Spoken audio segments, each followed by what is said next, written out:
eh, seluruh rakyat Indonesia, percayalah bahwa keputusan dari Majelis Hakim pada hari ini untuk menerima eksepsi kami tidak menyurutkan langkah saya, tidak menyurutkan langkah kami untuk terus memperjuangkan kebenaran, terutama terkait dengan persoalan yang selama ini sudah menjadi beban bagi seluruh bangsa Indonesia terkait dengan otentitas dari ijazah yang selama ini menjadi polemik.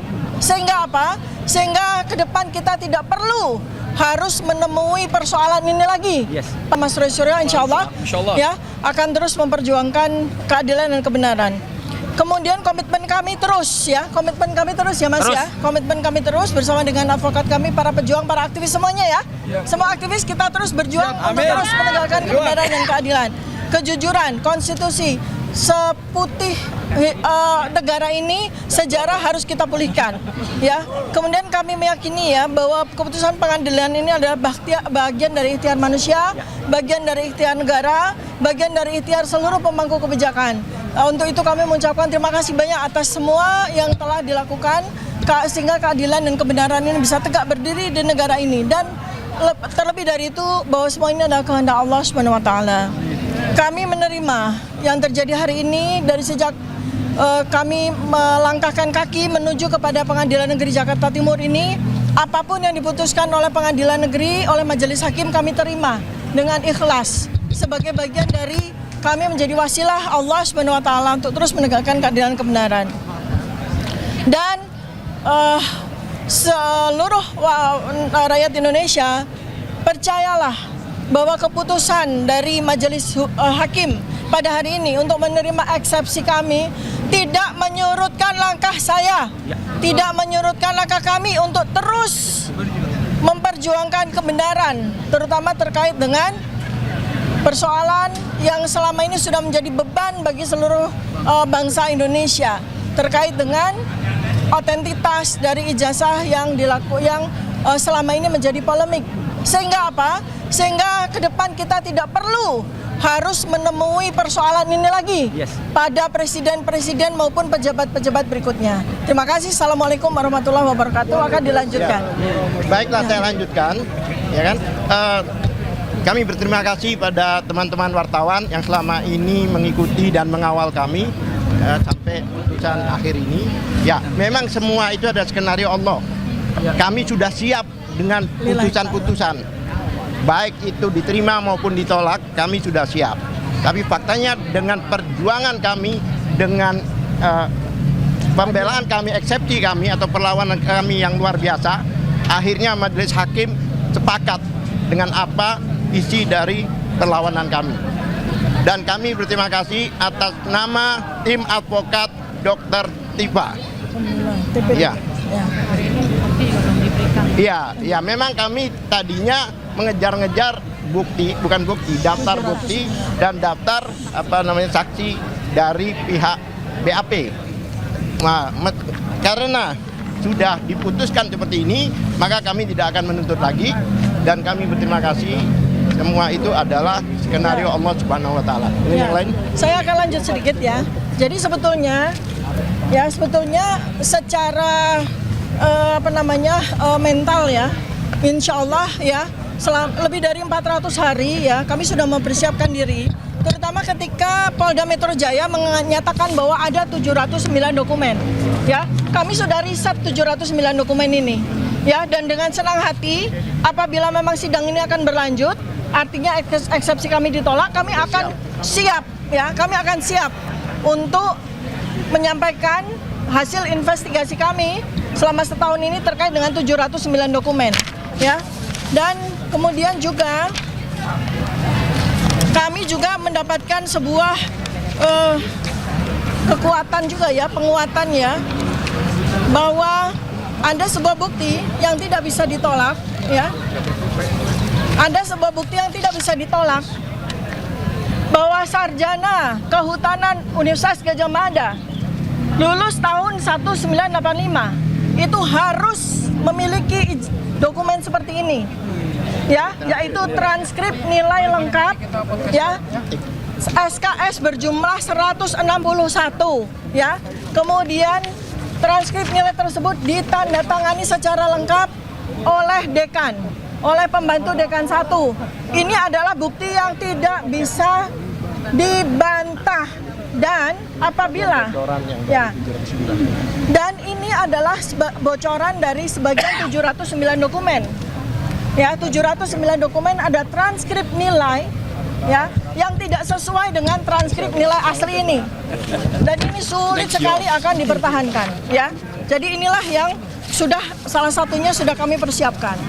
Dan satu lagi, kami juga sudah mendapatkan bukti yang jelas tidak bisa dibantah ya, bahwa sarjana kehutanan Universitas Gadjah Mada yang lulus tahun 1985 ya, tidak usah harus melihat apapun artefak yang ada pada ijazah, cukup melihat satu saja artefak yang tidak bisa dibantah, yaitu bahwa ijazah sarjana kehutanan UGM tahun 1985 itu 1985 itu materinya warnanya merah ya, materinya warna merah dengan nilai Rp500 dan itu dan bukan hijau, nilainya ya, 100. nilainya 100. Ijazah yang menggunakan materi hijau dengan nilai Rp100 itu adalah ijazah sarjana muda. Ya, baik, dilanjutkan oleh Pak. Oke, Ya. saudara-saudara sekalian, apa makna dari putusan pengadilan tadi? Yang pertama ini adalah kemenangan due process of law. Hakim dengan cermat menjalankan proses due process of law dengan sebaik-baiknya. Artinya apa? Hukum acara pidana betul-betul diterapkan dengan rigid. Ya, kita hormat kepada keberanian hakim melaksanakan hukum acara pidana dengan sebaik-baiknya. Kemudian yang kedua, majelis menyatakan bahwasannya dakwaan dinyatakan batal demi hukum. Apa makna batal demi hukum? Yaitu dakwaan dianggap obscurable, kacau, membingungkan. Akibatnya apa? Dengan putusan yang obscurable tadi itu membuat kami, advokat dan terdakwa, tidak dapat membela diri dengan sempurna, dengan leluasa. Karena itulah tidak dibenarkan oleh hakim. Dalam sistem peradilan sekarang ini, antara hakim, kemudian jaksa, kemudian advokat atau terdakwa, itu harus seimbang untuk bisa membela dirinya masing-masing atau memberikan pendapatnya masing-masing. Yang ketiga, ini yang paling pokok. Dengan batal demi hukum ini, apa yang dimaknai apa? Bahwa perkara ini tidak layak dipersidangkan. Ini bukan perkara pidana. Mau dibuat apapun pasti akan membingungkan kalau dibuat pidana. Bayangkan saja bagaimana kita tidak bingung. Adanya suatu wawancara dengan Aiman Wicaksono yang itu hanya dilakukan dalam bentuk pemusatan atau fokus pada foto, ya, itu dikatakan perbuatan pidana mengubah, merusak. Bagaimana? Ijazah yang otentik. Bagaimana? Yang berikutnya, Jokowi belum pernah menyatakan itulah ijazahnya dia. Bagaimana dia mengatakan itu merubah begitu loh. Jadi apapun dia, choice of forum atau pilihan forumnya ke pengadilan sangat tidak tepat. Karena itulah kami melawan. Bukan kami tidak berani, tapi karena ini bukan forumnya. Forumnya apa? Harus di forum ilmiah. Jokowi harus berani untuk bersaksi di forum ilmiah. Untuk menyatakan sah atau tidak sah dari ijazahnya. Demikian, terima kasih. Betul ya? Pak Kes di mana? Bang Roy. Oke. Iya dah, sebelum Bang Tony dulu. Lawyer-lawyernya dulu. Oke, saya ingin menyatakan bahwa Jokowi bukan sarjana. Ya, Jokowi itu bukan sarjana. Yang kemudian yang kedua, dari daftar barang bukti yang ada dari 709 dokumen itu, dari dalam ijazah legalisir SD, fotokopi legalisir ijazah Jokowi SD, SMP, SMA itu sampai dengan S1 diterima bukan dari pelapor, tetapi dari salah satu pengacara dari kuasa hukum Jokowi. Barang bukti itu diterima harus dari si pelapor. Ini sudah menunjukkan ada sesuatu di dalam dokumen tersebut. Yang kedua, dalam daftar barang bukti pertama itu ditulis tidak tertulis ijazah asli, hanya ijazah Joko Widodo. Jadi tidak tertera dokumen itu asli. Bukan karena aku lebih bagus loh ya. Yang tentang ijazah asli. Ya. Silakan Pak. Baik, Anda sudah tahu seminggu yang lalu saya mengatakan Jokowi takut dengan pasal 217 ayat 1 dan ayat 2. Dan hari ini terbukti ya. Karena pasal itu seperti tadi saya menjelaskan, menambah rekan kami, KUHP dan KUHP baru ini menganut adversarial. Jadi perdebatannya itu antara penasihat hukum dengan jaksa, bukan hakim. Hakim pasif. Hakim hanya mengadili apa perjuangan, apa perlawanan. Dan tadi salah satu pertimbangan kami tidak bisa menggabungkan delik yang sudah hapus dengan lahirnya Undang-Undang Nomor 1 Tahun 2023 dan KUHP Nomor 20 Tahun 2025. Jadi terang kepada kita, seperti seminggu yang lalu saya mengatakan 162.000% Jokowi tidak hadir. Karena di pasal 217 seorang pelapor, seorang saksi itu harus hadir dan tidak dibatasi harus sekali. Kalau penasihat advokat itu menghendaki hadir tiap sidang, dia hadir terus. Begitu Jokowi juga kalau diambil sumpah di penyidik. ya, dan yang kedua Jokowi sudah diambil sumpah. Kalau diambil sumpah itu bobotnya bukan sebagai keterangan saksi, bukan sebagai keterangan korban dan harus diabaikan. Ya, jadi tujuan tidak hadir itu dibuatkannya berita acara sumpah itu tujuannya memang Jokowi nyalinya tidak gede, ya. Jokowi itu hanya membayar buzzer aja. Iya, buzzer aja. Jadi ini ijazahnya SD, SMP, SMA. Laporan kami itu tidak menyebut ijazah SD, SMP, SMA, cuman sarjana. Dan jangan lupa teman-teman, ya, hari ini kalian harus pengadilan Tun Jakarta Timur. Dan tanggal 1 Juli kami mengajukan gugatan baru ke Yogyakarta. Hanya satu yang kami gugat, Rektor Universitas Gadjah Mada. Di Jogja, di Semarang sudah datang KIP ke Solo menggeledah kantor arsip daerah. Ternyata Jokowi nggak punya ijazah, aneh kan? Ya, itu gugatan kami. Jadi kami mengajukan gugatan CLS di Solo, kemudian mengajukan gugatan CLS di Jogja, kemudian di KIP ke Semarang, ya. Dan seperti tadi yang saya mengatakan, Jokowi sengaja disumpah Jokowi biar tidak hadir karena Jokowi tidak punya nyali. Salam akal waras, merdeka. Pak Irawan, Pak Wirawan dulu, Pak Wirawan. Pak Wirawan dulu, Pak Wirawan. Ya, nanti save. Ya, yang benar ini Dr. Tifa dan timnya dulu. Ya. Save the best for the last, katanya gitu. Ya, rekan-rekan jurnalis yang saya hormati, tidak ada suatu peristiwa yang tidak terjadi selain atas izin Allah. Amin. Jadi atas kejadian ini adalah kejadian Allah. Maju lagi, Dok. Kami sudah menyampaikan pada keadaan yang lalu. Yang terjadi ini adalah suatu asas yang membalikkan proses atau yang disebut reversal of judicial process. Yang seharusnya menjadi terdakwa itu adalah Joko Widodo, namun dirubah sedemikian rupa menjadi yang didudukkan sebagai terdakwa itu Dr. Tifa. Ya, apa yang ingin kami sampaikan bahwa ini adalah hasil dari proses yang zalim itu yang kemudian menjadikan, dan kemudian sebetulnya kalau di sidang ini dilanjutkan, kami punya bukti telak, ya. Bukti telak bahwa ada dokumen yang mengatakan bahwa yang namanya Joko Widodo yang diterima oleh UGM itu adalah Joko Widodo alumni SMA Negeri 6 Yogyakarta. Kami punya bukti itu. Jadi bukan Joko Widodo yang jadi presiden. Joko Widodo, ya, alumni SMA Negeri 6 Yogyakarta. SMA Negeri 6 Yogyakarta sudah kami surati, ya. Buktikan daftar alumni tahun 80 sampai hari ini tidak diberikan oleh SMA Negeri 6. Oleh karena itu kami berkeyakinan betul ijazahnya Joko Widodo itu adalah yang adalah bukan yang menjadi presiden saat ini. Begitu. Baik. Assalamualaikum warahmatullahi wabarakatuh.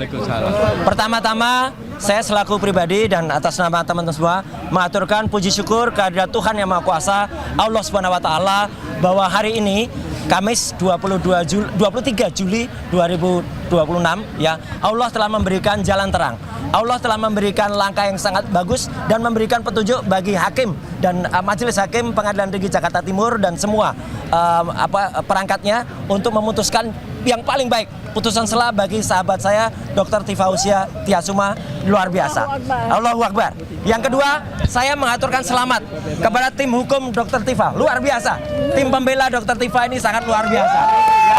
Di bawah Pak Alkatiri, Pak Wirawan Adnan, Pak Lutfi dan semuanya, ya. Ini perjuangan Anda itu luar biasa. Jadi inilah adalah perjuangan yang benar-benar berdasarkan ilmiah, berdasarkan ilmu hukum, dan itu tidak terbantahkan sampai dengan hari. Meskipun awalnya tentang soalnya kompetisi relatif itu ditolak, tapi itu tidak mau. Yang paling penting dagingnya ini. Jadi ini perkaranya berhenti. Yang ketiga, perkara ini adalah gugatannya sama dengan yang saya terima, ya. Jalannya juga sama, dakwaannya juga sama, sehingga di Projo DKK. ya, dan kawan-kawan. Sehingga insya Allah kalau memang hukum itu lurus, ya, ini tidak hanya menjadi presiden, tapi menjadi jurisprudensi. Jadi putusan dari Dr. Tifa Usiatiasuma ini akan kemudian nanti harus berlaku juga untuk kemudian kasus saya. Meskipun saya tetap harus menjalani persidangan dulu, kemudian kita masukkan gugatan yang sama. Dan terakhir, saya sangat mendukung upaya Dr. Tifa selama ini. Teruskan, Dok, perjuangannya.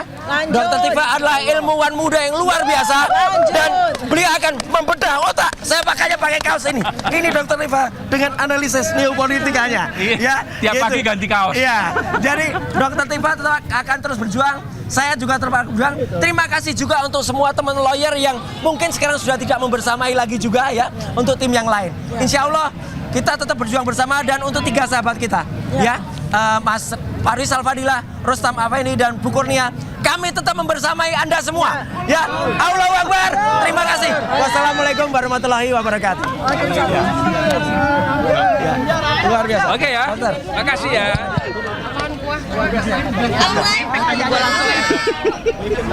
Sama.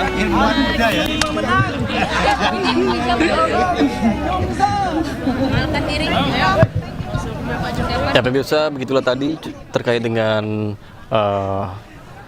cuplikan dari Dr. Tifa dan juga tim kuasa hukum beserta Roy Suryo yang tiba ataupun datang menghadiri sidang dari Dr. Tifa.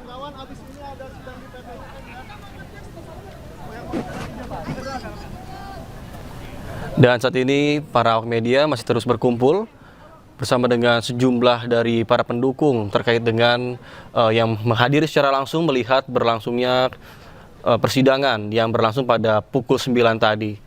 Kemudian adapun dari tim